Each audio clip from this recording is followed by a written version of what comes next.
What follows is what I think may be one of the cutest recordings we've ever done on the Takarazuka Review podcast.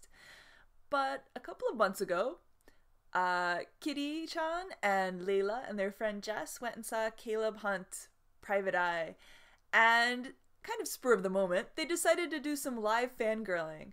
So what follows are 3 clips that they recorded before the show, during intermission, and after the show while they were waiting for the actresses at Damachi. Just a small warning, because of how they recorded this episode, there is some background noise which could not be filtered out. Anyway, please enjoy.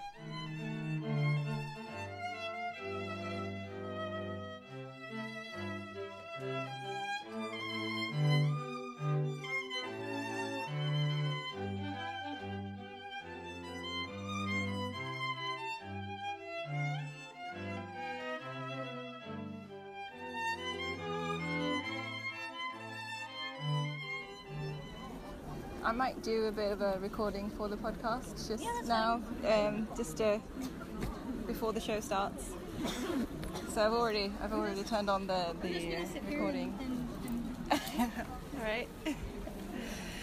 Okay, so we are here today. The screaming in the background. So we are here today, Kitty-chan and Lella and our lovely friend Jess. And we are going to take in the wonderful show that is Caleb Hunt, something detective. What is it, Kitty? Caleb Hunt. Private Caleb Eye. Hunt Private. Yeah, Caleb Hunt Private Eye. Private Eye. Okay, wonderful. Caleb Hunt Private Eye and Greatest Hits, the review, which is going to be. It's going to be something else. It's going to be something really, really special. What are you super excited about today, Kitty? Show-sama! I got form Shirayanagi Sho's cut. I'm slightly dying right now. Don't look at me. Look away! Yeah, so we're really, really excited. This is the first time that I'm sitting in S-Seki. So we're actually on the first floor instead of the second floor, and it's going to be amazing. So the first time I've ever not told you to attend a show. Oh yeah, that's true. So first time experiences. I'm really looking forward to seeing Daimon with her shiny new hair, because she's a blonde now, isn't she? Is she? I think. Did you not see the picture? Oh yeah, she's blonde in the review. Yeah, she's a bit darker in the performance pictures. Oh, okay, do you think she's wearing a wig in one? No, it could be they put something over it, because it looks like her hair is just a little darker. Mia, she's so cute. Oh, cute. She's so cute. Yeah. I think they changed her hair a bit from the first promo picture. It's longer, which is good, I think. Yeah. Hi. Alright, so the Gekijo is getting full of people. We are in Takarazuka, by the way. It's the 9th of October. It's all really exciting. Really sparkly and nice. I don't know, but like I don't know if you know, listeners, but when you enter the Grand Theatre, you go into an area that has shops in it, a little omiyage shop where you can buy sweets and stuff, and there's a post office, there's a cafe, and there is also this little hall where the fan clubs gather, and it has really nice ceiling decorations, and it just feels really elegant and wonderful. And if you go into the loos, you're going to have the best loo experience you've ever had in your life. The wallpaper is amazing. I can post a picture of the wallpaper. It's fantastic. So it's also so efficient because there's like 50 cubicles. It was awesome. Yeah. So it's an amazing experience, even if you just go here for the loos. So.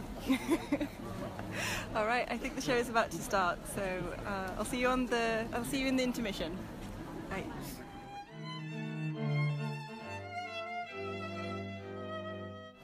What did you think? I was kind of lost. Yeah, no, it is a mystery one. I got most of it. This writer After Dynasty his shows more than once. But the sets were really good. I love the way he does the sets. Because the little rooms moving around is mostly this particular writer. Does that. I thought that was really cool. like a good utilization of the stage space. Yeah. Because it was like spinning around and like the rooms were moving around and you were just like, oh, it's changing now. Usually I've seen that in bow halls, but having it with the rooms and the turntable and the up and down is really cool. So, yeah. Okay, and as I'm from California, shockingly, despite most movies coming out of California, stuff set in California is kind of rare. And this is actually really good. Yeah. I love all of Mia's outfits, actually. Yes, it's perfect Yes. in every way. And I particularly liked her shoes, the black ones with the sparkles on them. I was trying to focus like a bit to see the necklace that she had, but I don't know, I guess I'm a bit shaky because like even though I had the opera glasses, I couldn't really focus on her necklace. It was tiny and sparkly and probably like a little teardrop shape or Yeah, it something. looked like it was little pearls. Yeah, it was really, like I really wanted to focus on it, but I guess I'll have to like look at photos later on. What did you think? It was really cool to see live. It was really nice. And everyone was just amazing with the dancing and their costumes. No, I didn't know what was going on. I was like, Okay, yay. I promise you it is easier to follow than last month's show. Okay. Yes, that's very true. But yeah, it's kind of a... Once you figure out who's who in the mystery plot, it's not going to be that hard, I think.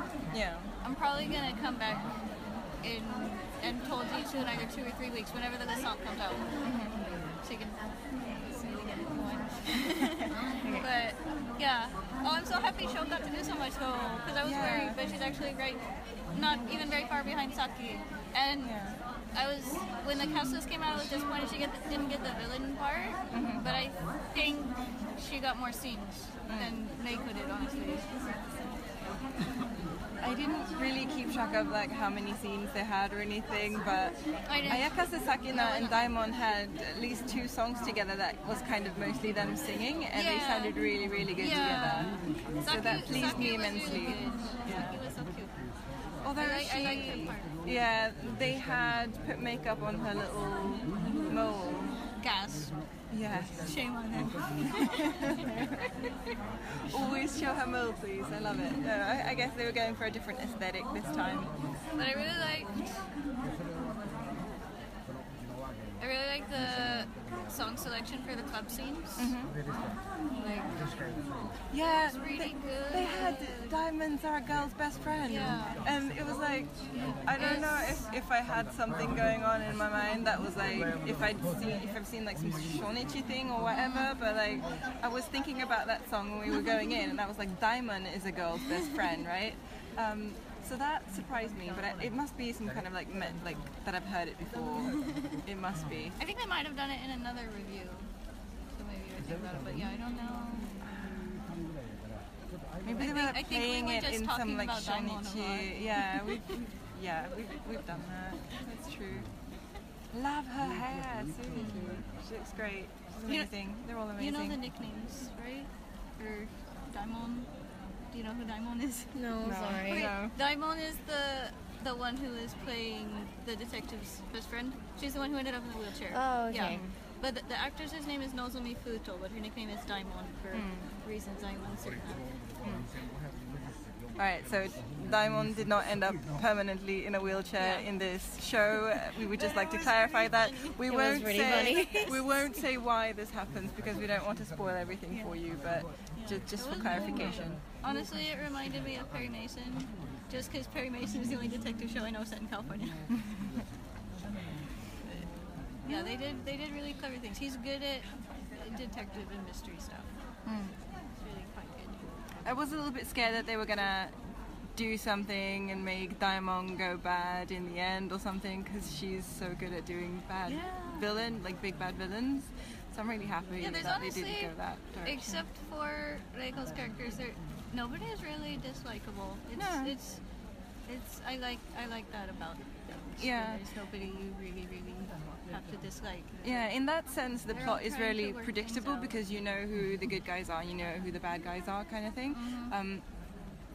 And because nowadays a lot of writers try to go in the unexpected, unexpected direction, so they make the bad character a character that you see as a good character or whatever, like there's a switch going on, but here it was quite clear cut, which I enjoy. It's honestly like 50s. Well, I mean, it's set in the 50s, but they really nailed the 50s movie atmosphere. Yeah. Yay, Susan. Okay, and now for the review. Yes. Okay, so the thing with reviews is that there's really specified times when you clap. And you might have been able to tell with the musical there's sometimes a little hesitation because people are trying to figure out whether they're supposed to applaud or not. So, but usually it's pretty easy to tell because everybody for the front knows. Yeah. So you just are like, okay, we cut now. Okay. Yeah. Yeah. Yeah. So the seasoned fans kind of give the cues as to what to do. Yeah. And you just follow what they do, essentially. I mean, there have been times when we've been to shows, or you can like hear it on a DVD, where like one person just claps once. You're like, shit. Also, high chance of Takarazuka in the aisles. Hopefully. Oh, that's very they're- possible. Yeah. Just so you know. Sometimes they run off the stage up into the aisles just to be like, "Hey guys," and yeah, that's gonna be interesting. I'm sorry I was tugging on your sleeve, but I was like, it's alright. It's alright. I could tell. I think I could feel you wiggling a little too. So, if you didn't know, all of Kitty-chan's joy is like centered in her bum. So, you know, Kitty-chan's happy when she's like sitting down and wiggling. It's great. It's great. It's great. You totally know. Yeah. And while they're not here, there was a really cute little girl sitting next to us with her mom, and her mom said she'd brought her like 3 times before, and I was like, oh.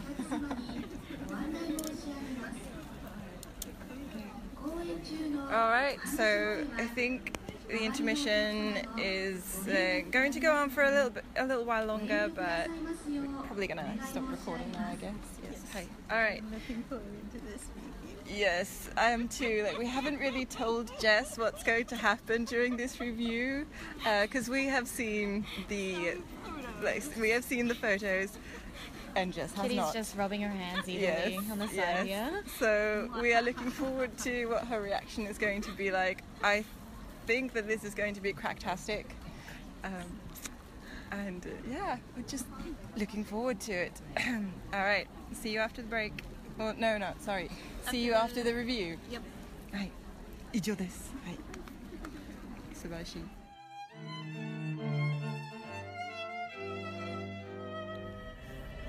Okay, so it's after the show. We are now standing at the gallery, waiting for the machi. So we're waiting for the CNs to exit after their workday, which is, you know, kind of an interesting thing to do. You know, usually you don't really wait for people you don't know to leave work. But here we are. Anywho's. What did you think, Kitty? I'm sorry. I kind of died for a while after the show. Still dead. King dead. Shosama is so cool. Shosama. Don't look at me. I can't talk anymore. Basically incoherent screaming. So we established, you know, once the curtain went down, that Kitty was not okay. but it's a very happy not okay. Shosama was really cool. Oh, good. So yeah, Jess, what did you think of the review? It was really good. I was, yeah, first time I'd seen a review,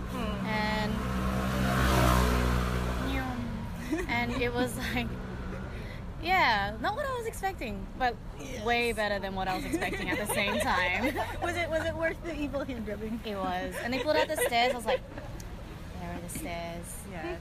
Evil death stairs. Yes.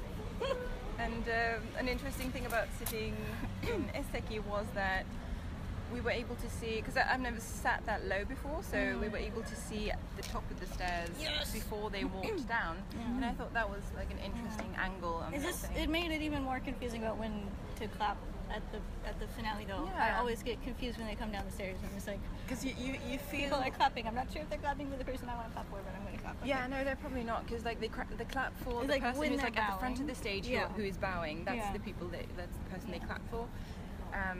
But you want to clap for the person that you just saw. You're just like, there she is, you know. But I is kind of is that it? Yeah, I kind of tackled Jess every time Show-sama did something cool. It's okay. I'm sorry. It's okay. This was a lot. Yes. Sitting next to Kitty is a occupational health hazard. Oh, but she got to do so much. Yes, and Saki was cool too, but Show-sama. Yes. But yeah, the Ghostbusters. Yeah. So it was Daimon and Ayakaze Sakina who, like, so Daimon was in red and Saki was in white. Spider. Yeah, that was Saki. Sho was also in white. Yes. But she was more in gray camel kind of a thing. Yeah. That scene was really good. It was really good. It was very, very dramatic, and it kind of like builds and builds and builds, and then it has a very dramatic climax, and then it goes into the next scene, which is like Chigi Miyu, and it's somewhere over the rainbow, and they are dancing, and it's very mellow and nice, and it's a very, very,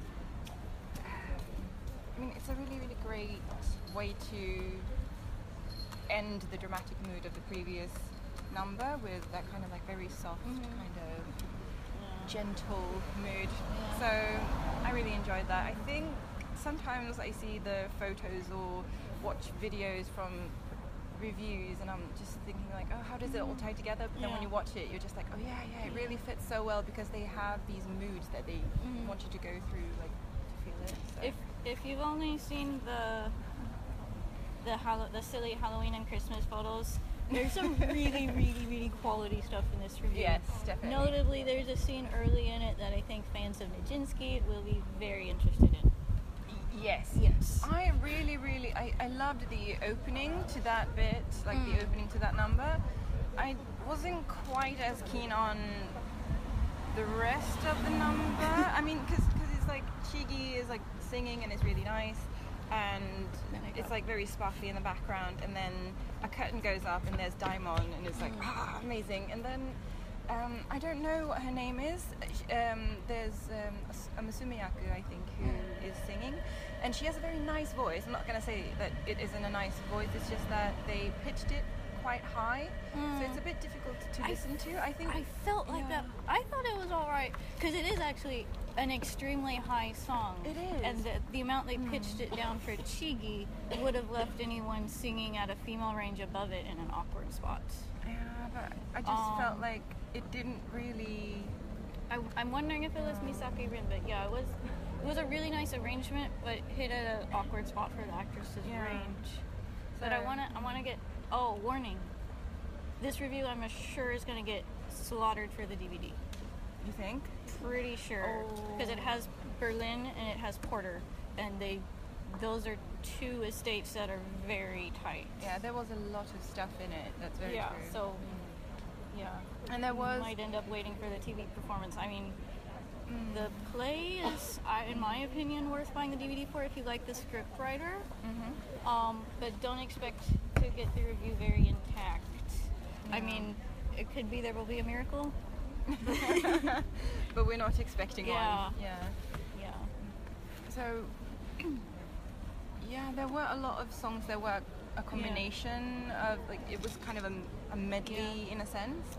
And I guess if you can't get the rights to one song, because they keep going back and forth between them, if you can't get the rights to one song, you can't keep the other one in either. So, yeah, that would be a bit of a shame, but I mean, you can still enjoy the costumes and stuff. There were really, really nice gingerbread coloured costumes. Oh yeah, those were really cute. It wasn't, because they didn't go as in your face with the Christmas as I was expecting, at least with the visuals. Yeah. Because although Miyu in the Santa dress was very, very, very cute. Yes, indeed it was. That was honestly one of the best cover arrangements of Material Girl I've heard, like with the chorus and everything. When that starts as well, when she like when it, I was like, no, because like it's very nice and mellow, and then it like boom boom, and then it's dramatic suddenly, and it's very like it just whoa, here we go kind of thing. But it's really good. Yeah. I thought Mia's English pronunciation was better than that when I heard her sing English in other circumstances, but that was a solo, so it could be that maybe the director told her to sing the transliterated lyrics, or they just wanted the whole chorus singing the same pronunciation. I don't know exactly, but I thought she did well. Yeah, it was quite good, but I've heard her sing like full, sounded like she knew what she was singing level pronunciation. Okay. No, I thought she got quite a bit of attention, like a couple of numbers that was like She kind got of to do a lot. all her, and I really enjoyed that. I felt that she has earned the attention, definitely. And I also really enjoyed the beginning. They had the purple, like pink purpley dresses, pink purpley outfits. Oh, yeah. And there is a moment when they change the lighting so all the outfits look red. Oh my god, this is amazing. I love it when they do that, like just change the entire mood or color scheme just by changing the lighting. It really hits me. I really like the opening portions with the big backdrops. Those are really cool. I like when they do those kinds of things. Oh, Romance didn't do that as much. I really like this one. Yeah. And there was the triple dance with Chigi, Miyu, and Daimon. Yeah. The background is so beautiful for that one because Chigi is in front and Miyu and Daimon are like walking around on the stairs, and it's really beautiful. And they follow them with this lights. Yeah. And it's super duper nice. Alright. Let's stop recording here for now. Because I'm not gonna be able to the excitement is mounting, and you might not want to hear Kiri-chan screaming for another 10 minutes, maybe. I don't know. All right. R.I.P. Kitty-chan. Bye.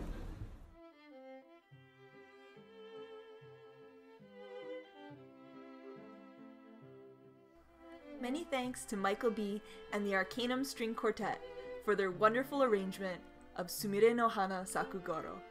And thank you, listeners, for enjoying our podcast.